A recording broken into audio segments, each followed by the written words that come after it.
Chapter 10 From Chief to Chief Executive Oni Night after dinner on October 7, 1998, around 7:30 p.m., I was watching television with my wife in my house in Mangla when I got a call that Prime Minister Nawaz Sharif wished to see me. I said that I would get to Islamabad the next morning. "No, sir, he wants to see you now as soon as possible tonight," insisted the Prime Minister's military secretary. My back tightened. It is not normal for a Prime Minister to call a Lieutenant General like that, and at night, when the Army Chief is available next door to sort anything out. "Okay," I said. "Let me inform the Chief." "No," said the military secretary. "This is highly confidential. You just come without telling anyone." I sensed that there was something abnormal afoot. "In what connection am I being summoned?" I asked. "Sir, you will find out for yourself once you get here." "Don't talk to the chief. Should I come in uniform?" I asked. "Yes, I was told, and get here as fast as you can."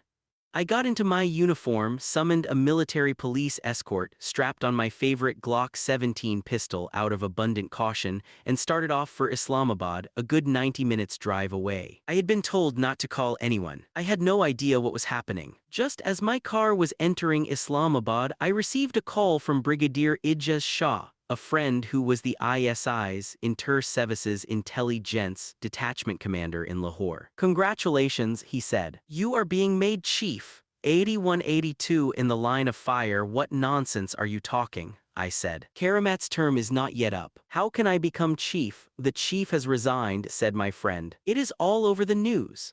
My mind raced back to the Corps Commanders Conference in GHQ some months ago, when General Karamat had announced that through a constitutional amendment, Prime Minister Nawaz Sharif had taken away the power of the president to dissolve the National Assembly and dismiss the government. He had also taken on himself the power to appoint the 3 service chiefs and the chairman of the Joint Chiefs of Staff Committee. I remembered that the color had drained from Lieutenant General Ali Quli's face. He was friendly with President Farooq Leghari, and it was more or less a foregone conclusion that he would be selected as the next chief. But if Nawaz Sharif were to make the decision, all bets were off. Some generals told me that my chance of becoming chief had returned, but I brushed the idea aside because I felt that before retirement the outgoing chief would propose Ali Quli's name. Despite the constitutional amendment, the president still had to sign the order of the appointment of the next chief, and so President Leghari still had some input in the matter. After this, there was open and utterly unseemly conflict between the Prime Minister on the one hand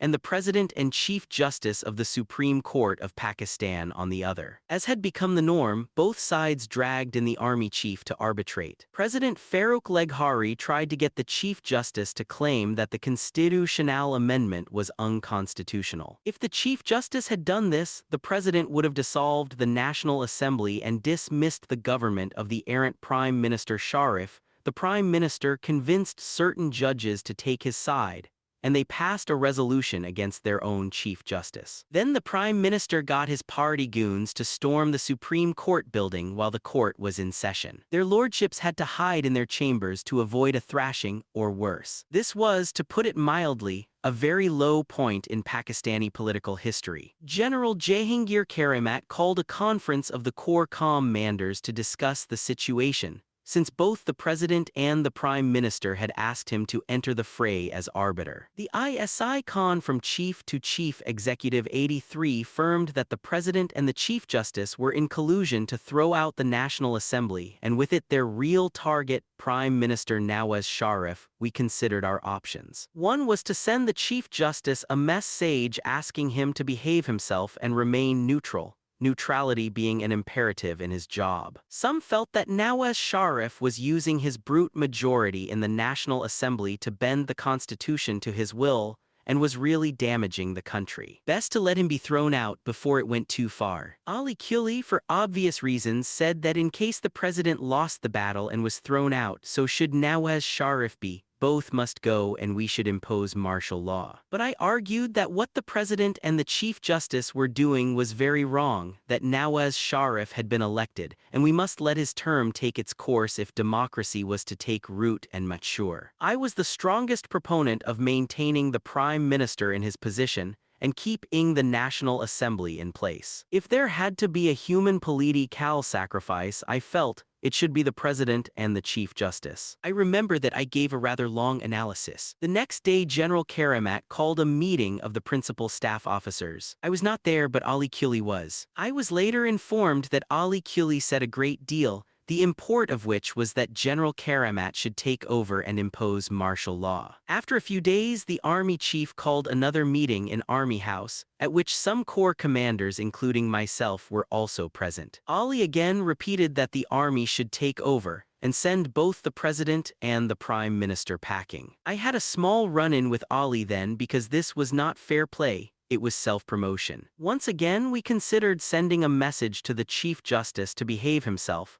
but finally it was decided that the only way to break the impasse was that both the President and the Chief Justice must be advised to go. The army supported the elected Prime Minister. Then we dispersed. The next day, with none of us present, a desperate Ali Kuli played his last card and insisted that Pervez Musharraf must go if the President went, and that the army must take over the country. General Karamat did not agree, and he threw his weight behind the Prime Minister. President Farooq Leghari decided to resign. The Chief Justice followed soon after, having lost the support of many of his fellow judges. And so the 84 in the line of fire battle for the Supreme Court came to an ignoble end. The army chief had been dragged into it, as usual, by the politicians, but this time he did the right thing. I was in some turmoil as I entered the Prime Minister's office. He was sitting on a sofa and smiling a victorious smile. He told me that the chief of the army staff had resigned and that he had appointed me instead. I asked him what had happened. I demanded his resignation and he gave it to me, said the Prime Minister. I was taken aback. General Karamat's mistake had been to make some suggestions during a speech at the Naval Staff College about how to improve the governance of the country, including setting up a National Security Council. Pervez Musharraf had taken his scalp for it. What shocked me even more was the meek manner in which General Karamat resigned. It caused great resentment in the army, as soldiers and officers alike felt humiliated. I know that in Western democracies, military personnel on active duty, especially the chiefs,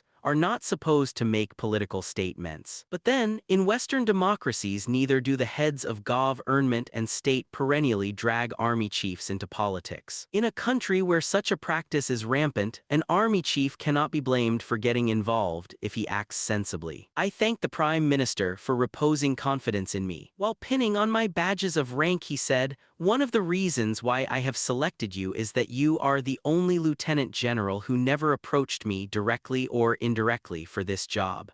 I saluted the Prime Minister and left. The first thing I did was to drive straight to Army House and meet General Jahangir Karamat, now my predecessor. "Sir, what happened?" I asked him. He didn't tell me anything. Not to this day has he told me why he resigned. He only congratulated me. What could I say? "Sir, I'm sorry for you and happy for myself." I was with him for only about 10 or 15 minutes and then left. I went to the Armored Corps mess for the night. Obviously, the first people I called were my wife and my parents. Needless to say, they were from Chief to Chief Executive 85 thrilled. A short while later, I got a call from Ali Kuli, who was now my Chief of General Staff, CGS, and would be looking after my appointment ceremony the next morning. Imagine my surprise and pain when, after Ali expressed some lackluster congratulations, "Pervez, congratulations," he informed me in the same breath, "I have to go to Peshawar tomorrow for a wedding."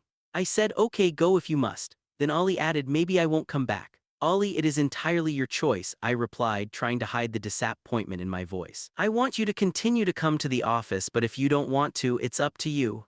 Ali never did come back. He retired from the army. He even stopped talking to me. He also refused to respond to my dinner invitation for all my army coursemates. His behavior was odd, to say the least. After all, he was a lieutenant general, the chief of general staff, and above all, my friend and coursmate. If nothing else, he should have been glad that his friend had become the chief, and that he was my CGS. Obviously, our friendship soured. He needed to remember the old adage, man proposes and God disposes.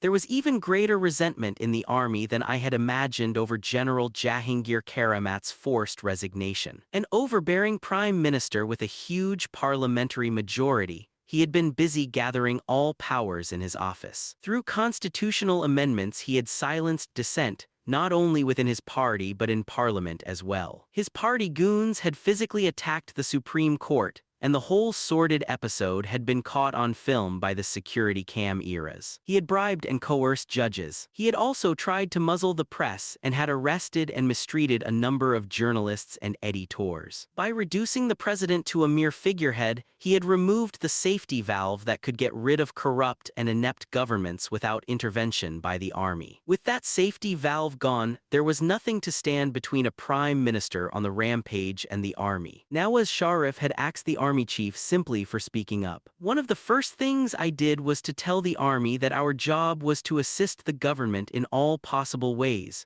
particularly in areas where it 86 in the line of fire asked us to help. We should stop brooding over the forced resignation of General Karamat and get on with our jobs. We would not allow another humiliation to befall us in case the Prime Minister tried something like this again, but we would only react, never act unilaterally. I was army chief for only a year before the army had to react against Nawaz Sharif. My working relationship with him was perfectly good in the beginning, with some minor disagreements over the sacking of 2 major generals, the appointment of 2 lieutenant generals, and his request to me to court-martial a journalist for treason. I must say that I was quite amused by his style of working. I never saw him reading or writing anything. Our relationship soured only with the Kargil episode and Nawaz Sharif's sudden capitulation before President Bill Clinton in Washington on July 4, 1999. That episode was so fraught with tension and so dangerous,